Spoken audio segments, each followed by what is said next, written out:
Every daughter wants a loving, close relationship with her mom.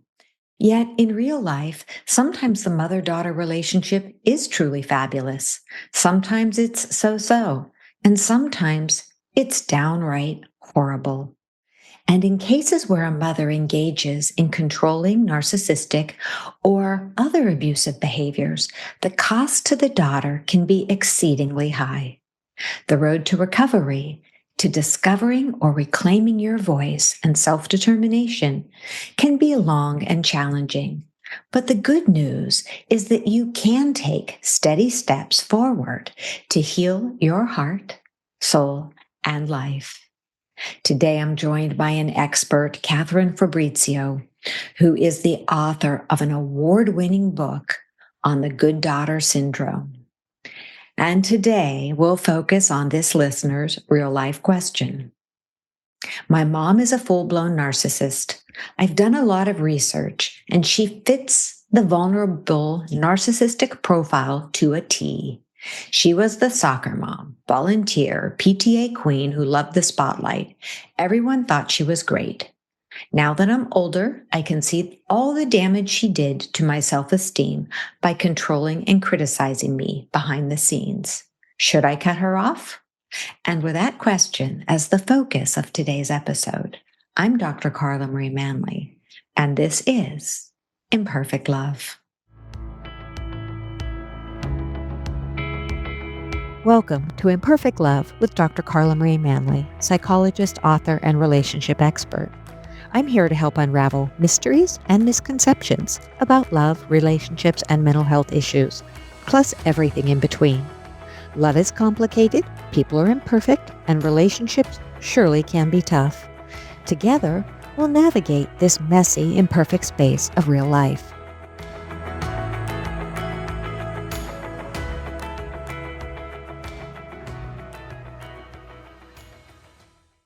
Today, I am joined by a very special guest, mental health clinician Katherine Fabrizio. She's an author, and she will be sharing her expertise on the good daughter syndrome. That's the title of her book, and the full title is The Good Daughter Syndrome: Help for Empathic Daughters of Narcissistic, Borderline, or Difficult Mothers Trapped in the Role of the Good Daughter. Welcome to the podcast, Katherine. It's such a pleasure to have you with us today. Oh, thank you, Dr. Manly. It's so good to be here with you. Thank you for joining us. This is such a big topic, one that has lots of roots and depths to it. And it'll be interesting to see how much we can fit in to such a short span of time, but I'm game for it. So before we do that, would you tell our listeners just a little bit about what makes you, you? Well, I am a daughter and a mother of two grown daughters, and I have three grandchildren. So very close to my identity is my maternal roles. I'm a psychotherapist and artist, and I love to dance to loud music. But I take my role as a grandmother and a mother very seriously. Okay. Well, it's an important role or set of roles. I do have a question about the dancing to loud music. That's the first I've heard that one, and I love it. Well, a lot of people, when they know me, they would think that I would like yoga or something more contemplative. But no, I'm no good at yoga. I admire people who are, and lots of my good friends are. I do Zumba and dance fitness, and sometimes I just put on music and dance to it. I like loud music, and I like some balance in my life. So many things are serious, right? Got it. Is a lot of this dancing happening at home or out? In the exercise class and also at home. Used to Okay. be in some clubs, and here's a secret: I was a rock and roll singer at one time. Many lifetimes ago. I never say that. I love that. I can see that. That works. Okay. All right. An extra question for you. What's your favorite song? Oh gosh, that's got me I used to sing Pat Benatar's "Hit Me with Your Best Shot," and so Okay, that fits. That favorite song. fits. I will not ask you to belt out a line. Maybe after we close the podcast, I'll get that behind the scenes. All right. Well, thank you again for joining us. It's such a pleasure. And I agree. I can see you as a yogi or a ballet dancer, but okay, now we have a different perspective. So when we look at our listeners' question, which is it was a painful one to read, and how difficult it is, and how many women, and I'm not saying it's a specific issue just for daughters. There are a lot of sons who have been the victims of this kind of controlling or narcissistic or other abusive behavior. So we're not minimizing that at all, but it is interesting because it is the topic of your book.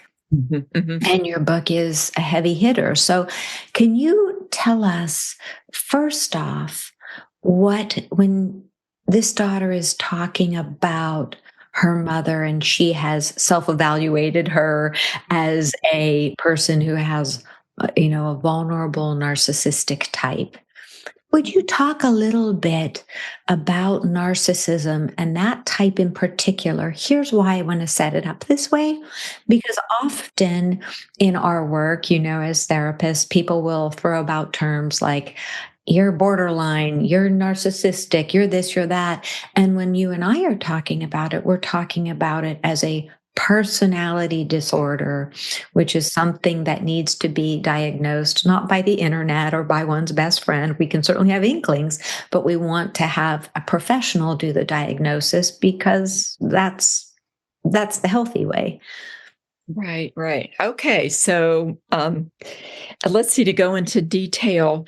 The way that I talk with daughters that I see, I talk about defense mechanisms.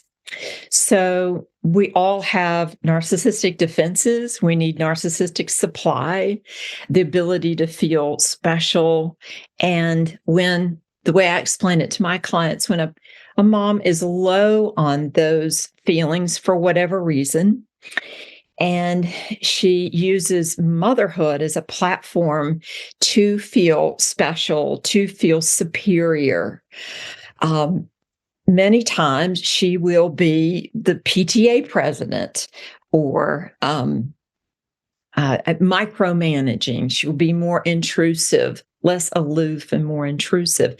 And then you get the vulnerable or inverted narcissism. And instead of what we're used to thinking of is typically kind of a male narcissism, braggadocious, self-absorbed. I mean, you can tell and you can see them coming from a mile away. I think so many women are socialized. We know what the culture expects of us. And so some moms know how to hide this. It's socially off-putting. And so they may get their supply from their daughters, and like they need their daughters to be special. And so they seek their specialness through the daughter. And nothing fits in every instance, but many times it's behind closed doors that they wield the superiority, sometimes the cruelty, sometimes they take the daughter's need for privacy and individuation as a rejection of themselves. Having said that, I struggled with that as a mom. It's a psychological task, right, that we have to grapple with. And it's not that a person shouldn't grapple with it. I think, in fact, they should. It's that they are unable to. They don't have the psychological resilience to take the loss of a daughter's growing up and growing away. And so, in a problematic way, they double down and hold on tight or put down the daughter so the daughter will feel like they need the mom's permission and approval constantly, even past childhood. Sometimes I find daughters will come in and they'll say, "Oh, my mother's such a narcissist," and I'll hear about more borderline traits. the narcissistic traits. And another way that I talk about it to my clients is talking about the way in which, so a narcissist is wounded in a particular way, and they're defended against feeling worthless or kind of falling into a vat of shame. And so thereby the need for them to be superior, right, appropriate see the daughter as product. And mom who has more borderline traits, her wounding is around abandonment. And so when the daughter pulls away, tries to establish herself as her own person, the mom might feel particularly threatened by that and go on the offensive. So, and I'm sure you deal with this all the time, helping people differentiate. And just if mom's bossy and intrusive, she might not be a narcissist. And a lot of this is kind of culturally, the more patriarchal a culture is, the more it's accepted. Women aren't given power in the culture, and so they're going to take it out through the mother-daughter relationship. So helping people kind of sort through where these traits, are they narcissistic traits? Are they borderline traits? Is it more from the culture, religious or cultural ideals? Is it just passed down, or is it intergenerational wounding around one area? It might be sexuality. Thank you so much for that background, because it's important for our listeners to have this solid foundation. And that's why when we're talking initially and saying we don't want to be diagnosing a parent or friend or anyone else from the internet or TikTok or Instagram, we want to be seeking the insights of a psychotherapist and one who's well versed in that area. That's why I call it not right or wrong, but healthy or unhealthy ways of getting an understanding, because we all have a lens. And if we seek the input of a professional, and ideally in a forum where both people are present and over repeated appointments, so the behavior can be assessed by a non-biased individual. Our partners and friends tend to be a bit biased. So if we can get someone who can look at the characteristics that are coming up, then they're able to do an accurate diagnosis. And a diagnosis without tools to move forward is no help at all. Mm-hmm. And that's why we're seeing a lot of social media diagnosis by people who aren't qualified to be making the diagnosis. And it's splitting families apart and demonizing parents and sometimes demonizing the children. And that's not helpful. We're about creating connection and healing, which is the purpose of your book. And so I love how you really differentiate. Here is what how a narcissist behaves. Might be different for males, might be different for females in many cases, and the importance of how people are socialized. We're not making excuses, listeners, for narcissistic behavior.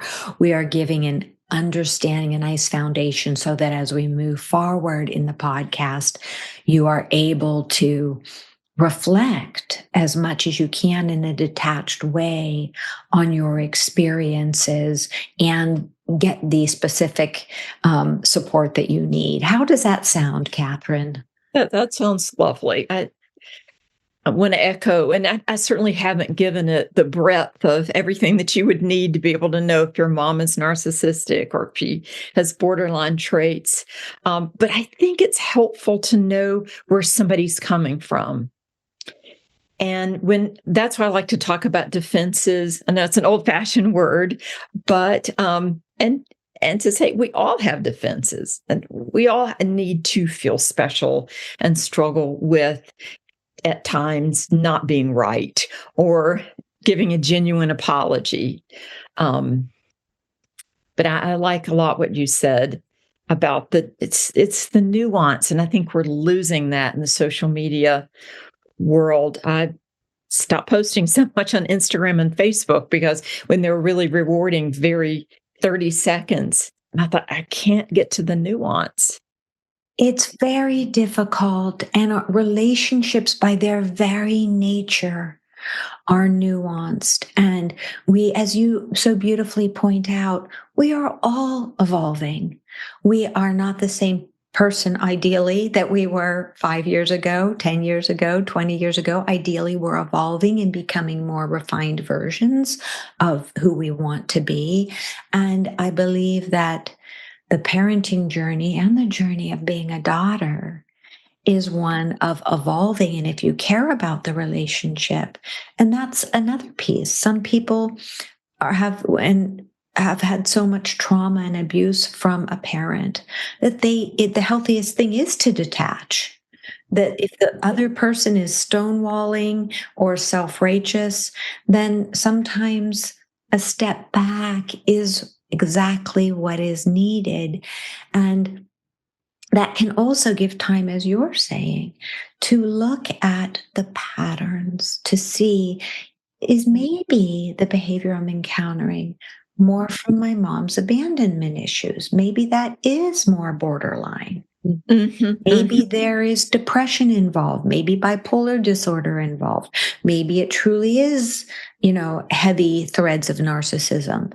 But in order to cure the situation, if you want to repair the relationship and heal yourself, we do want to be able to become as objective as possible, because it's through the objectivity that the true inner healing of the self occurs.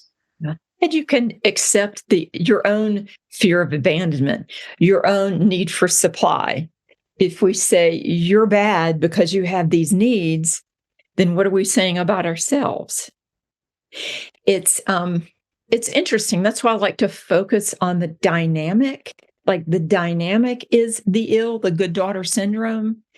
It's I think you need or are benefited to understand where mom might be coming from as you start to test out boundaries, you start to bring up a dialogue. But what you can change is your adaptation. The only thing you can change is your behavior at the end of the day. And so I like to say it's, the proverbial like iceberg, the tip of the iceberg is what you see and maybe what you can describe to your best friend or initially to your therapist. But underneath that lie what I like to call the unconscious agreements or unconscious contracts that our survival brain signed when we didn't know any better. Like, mom always knows best.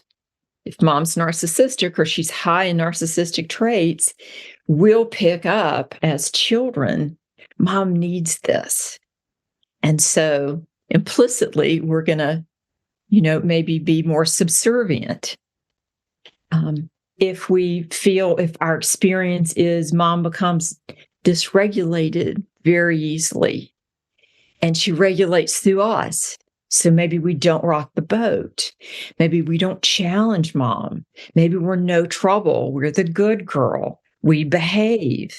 Let's pause for a minute because you're giving us such a wealth of information. And when you were talking about these unconscious agreements, these unconscious contracts, that's why I wanted to pause you, because it's such a critical piece. And in my fourth book, The Joy of Imperfect Love, I talk about the same thing, that in every relationship, we make agreements. And we're used to making agreements when we buy a house or rent a car or go to the grocery store. I'm making an agreement to give you money for this. We're doing agreements all the time. It is only in our relationships where we often have agreements that are implicit. They're unspoken. They just get there by default. And that is not anyone's fault. We don't want to blame anyone. We just want to do what you're talking about doing. Look at the agreements, the ones that are implicit, the few that are explicit, very clearly discussed and refined, and look at the ones we have with the self Like you're saying, I shouldn't talk back to mom. I shouldn't take up space. I should let mom be the queen bee. All of these agreements we've made to keep the peace, or maybe not keep the peace. I'm going to talk back to mom. I'm going to rile her up, whatever it might be, and look at ourselves and say, which of these agreements work for me? And which of these agreements work against me? Mm-hmm. And that's why I think it's so critical that you brought this up, because that is a huge step forward for all of us and for our listeners today and the person who wrote in, doing some objective, non-blaming soul searching about what agreements have been created here. And again, which are healthy, which are unhealthy. How does that sound? That sounds exactly right. I mean, you're given a parent and mother, if that's your primary caretaker, and the biological mandate is you've got to make this work. In order, the evolutionary sense of it is I've got to survive. I can't feed myself. I can't protect myself. So I've got to get this caretaker engaged. And if being quiet or smiling and being pleasing is and it happens before language. If this helps the other person, if it helps them, they seem happier. If it helps them stay engaged, we make that agreement. Unlike, somebody, a peer that we meet with a parent who has so much power over us, and then it, of course, goes in the background and becomes implicit. And we don't even know it until then we go to try and set a boundary. It's like, and then the whole apple cart, gets upset. Yes, and that's a beautiful way of putting it. And I love that this is such a non-blaming approach, because it helps us. It's a way that I love to, try and do things with clients and in my own life. Step back, be an objective researcher. It's hard to do. And look as if you're a researcher with, a researcher's hat on the top of your head, or a fly on the wall, or the wise person in the room, and look at that interplay, understanding that most family dynamics, as you say, start from before the baby is even born, before that daughter comes into the room, because many of them are passed on intergenerationally. Many of them are very silent and implicit. And it's only through raising our awareness of them, which is such a beautiful thing. I look at my relationship with my mom and think, oh my goodness, how many implicit agreements there were. Children there was an explicit one, which was children are to be seen and not heard. And that was one of the big explicit ones that had a lot of power in our family. And when we look at those, we get to say, well, is that how I want to raise my children? Is that how I want to be in the world now? Or do I want to say, no, I get to be seen and heard? Yeah. Yeah. And then when you have, like you were saying, like the cultural overlay. So when the culture is saying, children are to be seen and not heard. And when your friends might say, well, you only have one mother, nobody wants the best for you like your mother does. Or nobody's going to tell you like your mother will tell you the truth. They're just all these. And then, you have the cultural overlay. And it can be Hallmark culture. It doesn't even have to be a patriarchal necessarily culture. And then it comes together with the implicit agreements. I know for me, it was having my own children. And I thought, wait a minute, I want them to feel differently about me. I don't want a parent with the stick, with fear, guilt, and obligation. So wait a minute. And in these micro moments, can I make a different decision? Did I always? No. Because so many things are habit. And I would say I understand the pull of every narcissistic parent, except for the cruelty, but it's, it feels good to be right. And I have two adult daughters, and sometimes it's hard to say, gosh, I never considered that. I think you're right. I've got to give it to you. Or, if they have a complaint, to give an apology and just let it end with the apology and not say, but I meant yada, yada, yada. So, And that is such a beautiful piece, Catherine. I agree. We are all psychotherapists or not. We are all on this evolving journey. And sometimes, no matter how young or old we are, our biggest area of growth is when someone says, "Hey, can you look at this?" And we get the opportunity to look and go, "Oh, yeah, I I didn't have that right, or I'd like to do better there. Thank you for bringing that to my attention." And if you're used to being in a right or wrong space, that dichotomy of right, wrong, good, bad, it's hard at first. Again, that often comes from childhood, where if you were a bad child, you got in huge trouble. But once you are able to get into the habit of looking and saying, "Oh, it's actually okay to make a mistake. It's what I do with that mistake that makes a difference. Do I own up? Do I learn from it? Do I become a better parent? Do I become a stronger daughter? How can I use this situation to facilitate connection and growth?" And I think and it's ever so hard when there's a narcissist in the room. Because no matter the type, and I'm telling you this, but you're the expert on it. I have found that narcissists, there is one thing you can count on, one thing, that I is at the center of everything. Me or I want, I need, I will.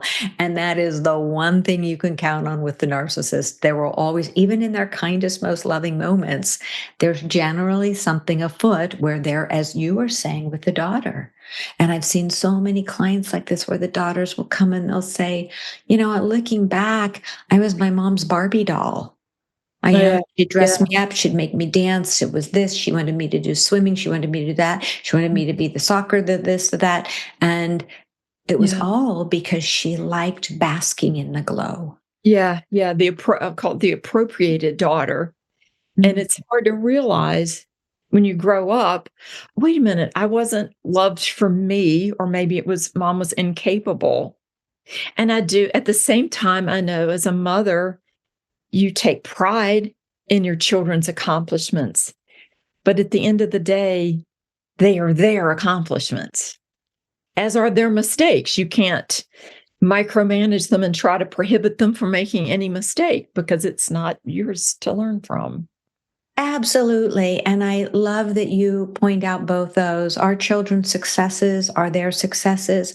Our children's, weaknesses or stumbles are also there. And ideally, if we're in, a more healthy relationship with the kids at every age, we're there to support them. To support them into their successes, to be there to support them through their hiccups and stumbles. But when we're taking that parenting journey seriously, we realize we can't absorb either one, that actually is harmful to the child. I do have a question for you. I have many questions for you. But now I'm going to go to the first one. Talk a little bit more, please, about the appropriated daughter. I love that term. Okay. I think it comes from war, like when you appropriate supplies of the enemy or something. So, I've had kids. I know at first they are your baby. There is no mother-daughter separation. There's just a mother-daughter. In growth, I think you realize and support and tolerate, they become their own person. If, however, you are warding off feelings of abandonment or warding off feelings of unworthiness, those would be narcissistic or borderline defenses, you're going to need to appropriate, to take for yourself their successes, to use them to regulate you. And again, this is not conscious.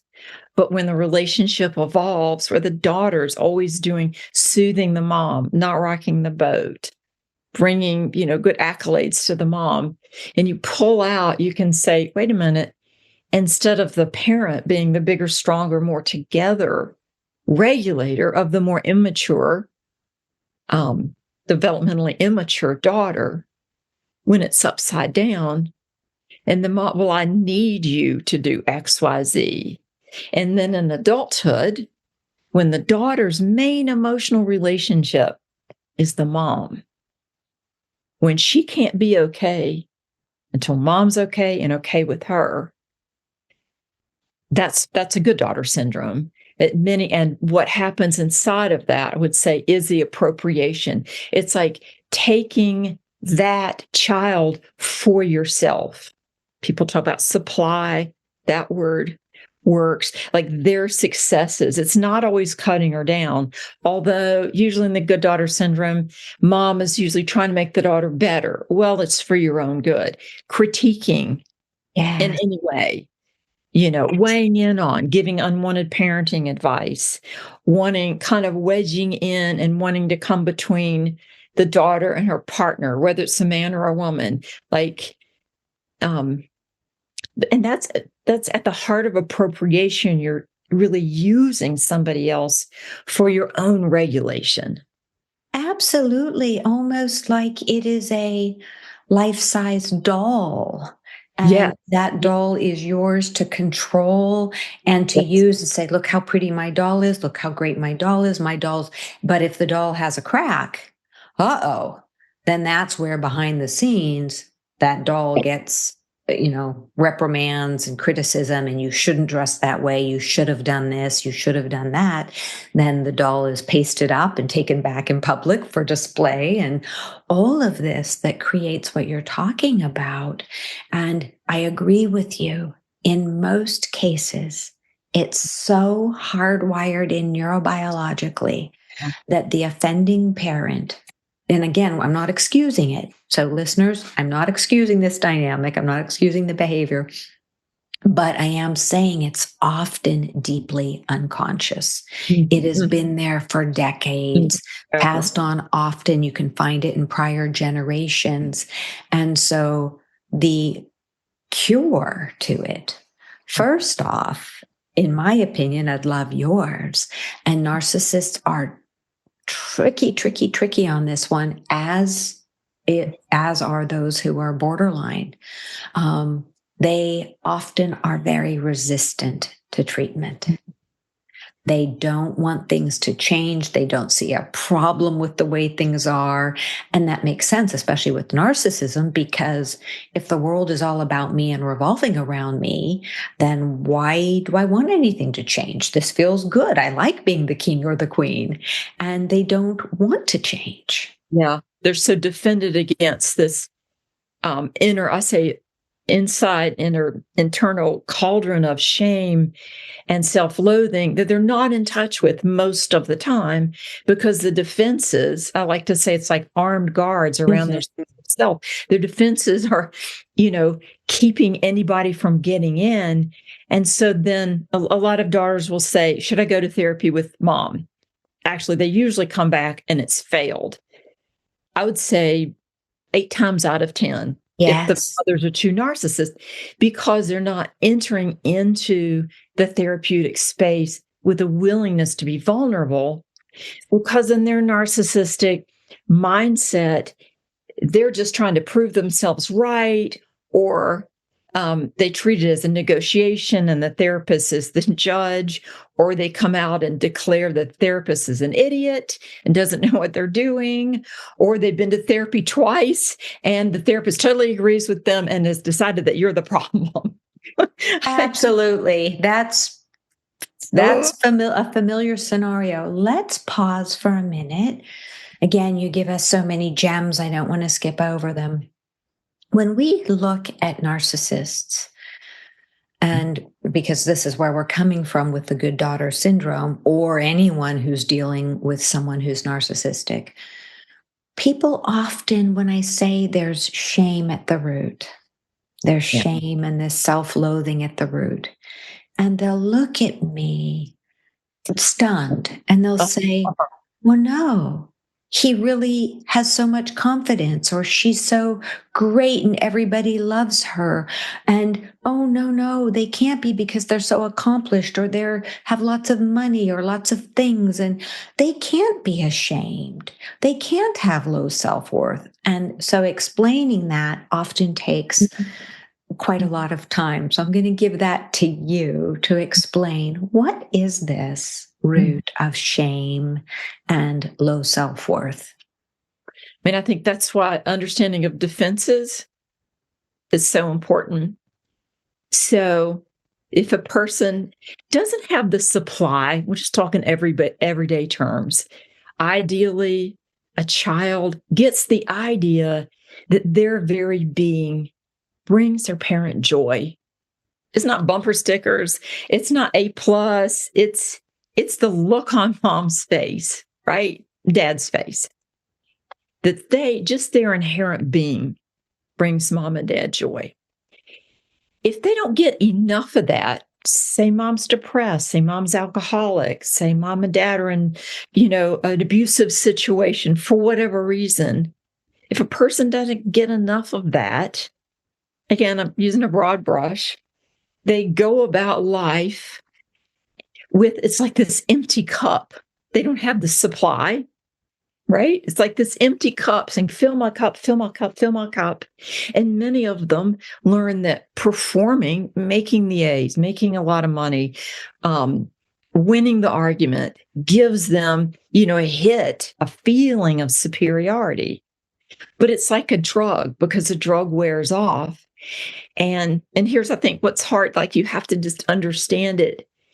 They are not in touch with that self-loathing all the time. They're doing anything to keep from feeling it. Now, if you've ever had like a politician lose a race, or a mom who suffered, they would call it a narcissistic injury, and seen them collapse on themselves, they don't reach out. They don't try to connect. Many times they don't go to therapy. They'll just take medication.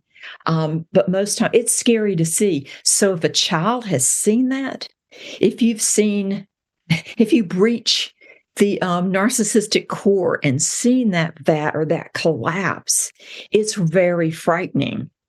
So again, the implicit, anyway, I'm getting a little bit off the rails. That's why it's so hard for a kid to test. Like, you think you want to tell mom, have the final argument, make your final point. But if you really got through to her and let her know how what she's done has hurt you, and she can't maintain this armor, like she's fighting for the psychological death. That's why they want to be in the arena many times. They want to fight. But if they let something in, that whole house of cards threatens to collapse. Oh, my goodness, Katherine, this is so poignant and sad. And for those who are listening, it may feel riveting. It may feel very troubling. It may even seem, if you don't have a narcissist in your life, it may seem implausible. Because again, many of those narcissists, especially the vulnerable ones, they are lovely and they are charismatic, and they're not necessarily, they're very different from those big bullying, charismatic type, I am here, listen to me, I am narcissist. Again, they can come, it's not a gendered thing, although most narcissists, about 70, I think it's about 73% are men. We may be seeing some shift in that. Who knows? We may be seeing more women join those ranks. But the point is exactly what you're saying.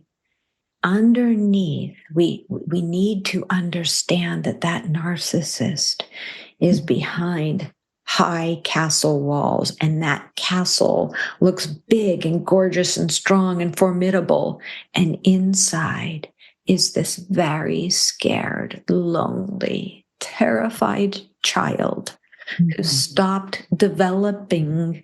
This is my way of looking at it. They stopped doing emotional development very early on in life, and they end up just being behind those big walls. And it is very scary. It's safe in there, but it's very lonely. It's Mhm. very closed off. You're in a silo, so to speak. Mhm. And relationships, unless you're in a relationship with someone who really is okay with that dynamic, which is often a really unhealthy, clingy type, I won't rock the boat kind of dynamic, then true, deep relationships, they can have lots of friends, but true, deep, honest relationships Mhm. are impossible Mhm. Mhm. unless they're doing the work. Yeah, yeah, which we're going to say they rarely do, because the very premise of successful therapy is you're bringing your vulnerabilities to someone. Mm. You're entering into a space where you're allowing yourself to open up and be vulnerable. I think that's the space that really engenders change. But your typical narcissist is going to go and try to defeat either the person that, have the better argument, use the therapist as a judge, or defeat the therapist. So, which is awful, to be on the other side of the couch. It is Never awful. forget it. You never forget Absolutely. it, do you? Mm. It is very tough. And to have often that narcissist, regardless of the gender, they're going into therapy so defended to even let in. They may play the game of being in therapy, Yeah. but to do that internal work takes so much effort, so much shifting of one's neurobiology. It is a lot to, and I agree with you, it is about vulnerability, and the vulnerability to be in that vulnerable space requires self honesty and other honesty. And that is a key piece that I've found that is missing with the narcissist, parent, child narcissist, partner narcissist, the ability to be honest with the self and thus honest with the partner or the child. Why? It is because that would open you up to true vulnerability. It would open you up to looking at that deep black hole inside that I can imagine that would be a very, very scary place if you haven't. Self-work is hard. It is not for the faint of heart. It is not. It takes a lot of work and a lot of looking in the mirror. And that's something that narcissists like to do, but they like to look in the mirror often, but not in a self-growth sort of way. Yeah, yeah. If you truly feel like all anybody's going to see, if they look close enough, is that you're worthless, why would you let anybody in? I mean, it has its own logic. It's It like, does. why would you let anybody in if you really think at the core? And I found, I'm curious about your opinion on this. Many narcissists have and how to say it, they have lots of stories they tell themselves, and the stories change over time depending upon the situation.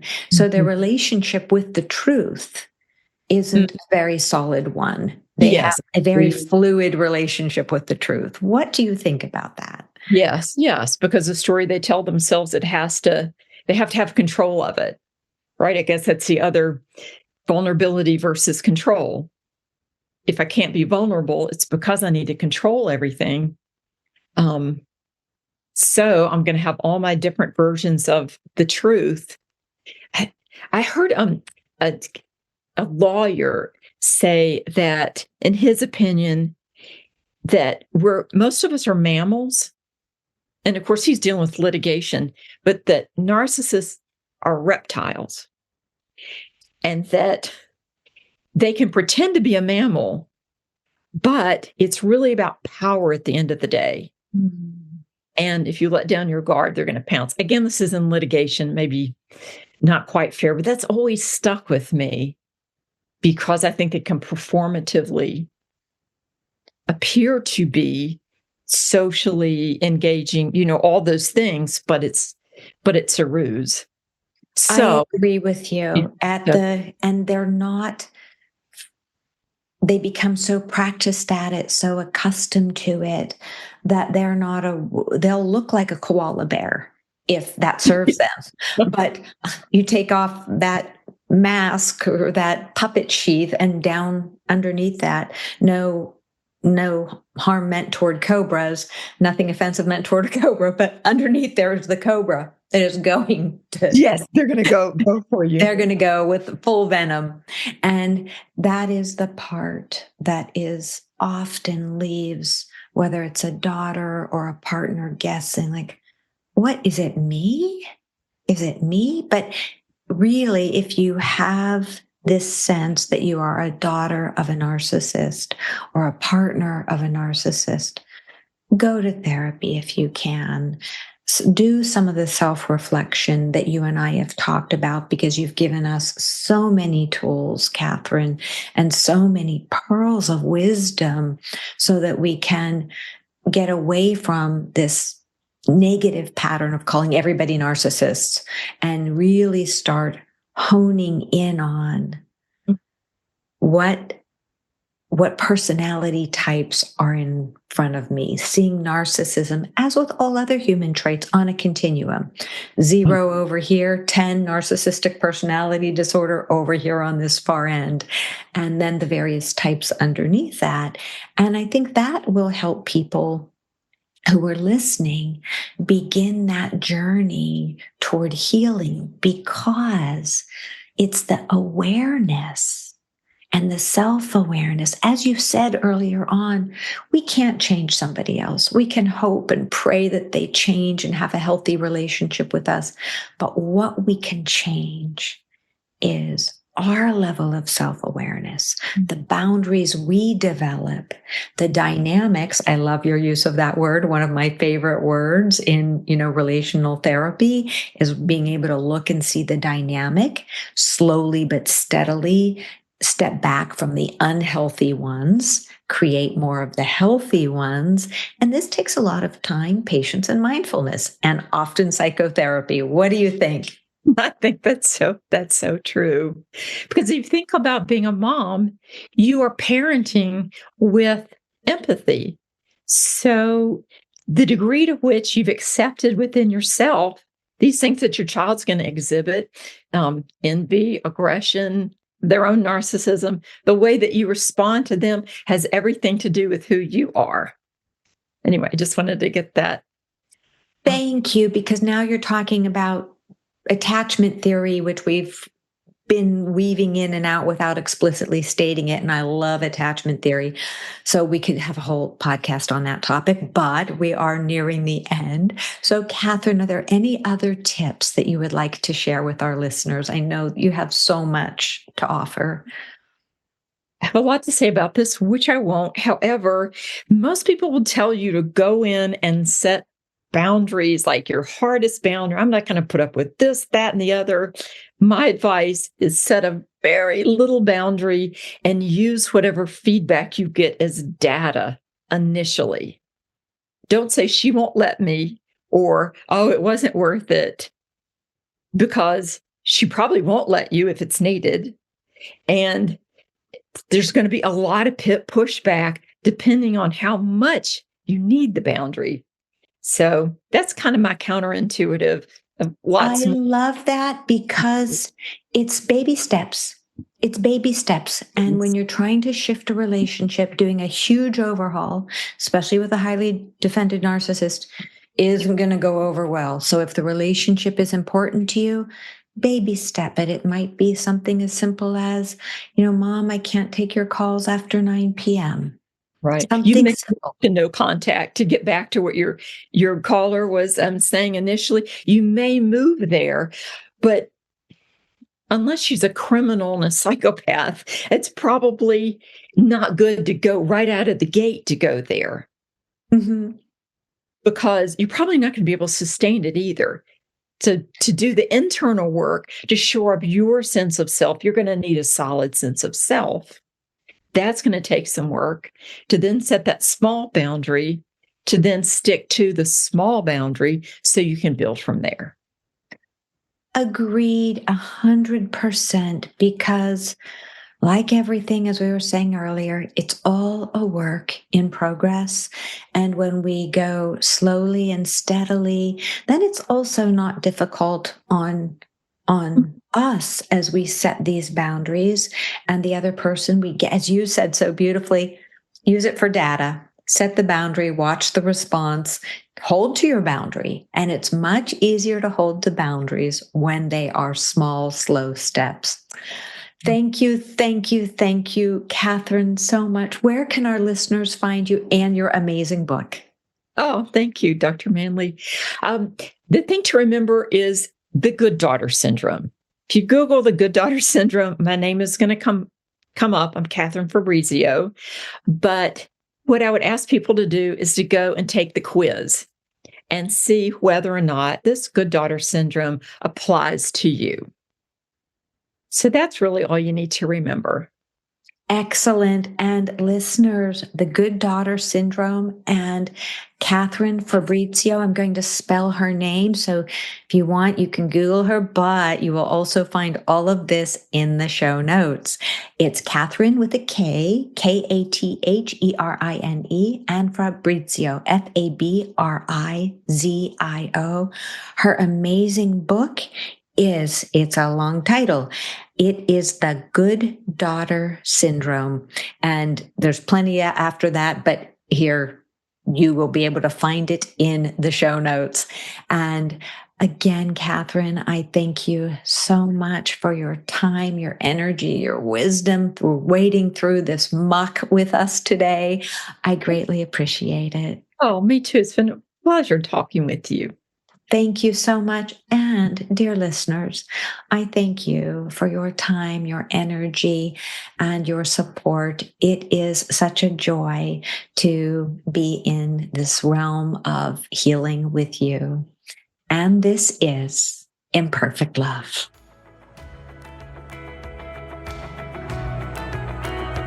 Thanks so much for sharing your time with me today. Remember, you have the power to transform your life and love fearlessly, if imperfectly, and it's my privilege to help you along the way. You can find more life-changing content, including my books and other podcast episodes, at drcarlamanly.com. Feel free to submit your own confidential questions through my website. I'll do my very best to include your issue on a future episode. If you found this podcast helpful, please subscribe and leave a review. Until we connect again, this is Dr. Carla Marie Manly wishing you oceans of blessings and love. Please note, this podcast is psychoeducational in nature and is not intended to replace formal mental health support. Please contact your healthcare provider or emergency hotline if you need psychiatric care. And, as always, please take good care of your amazing, wonderful self.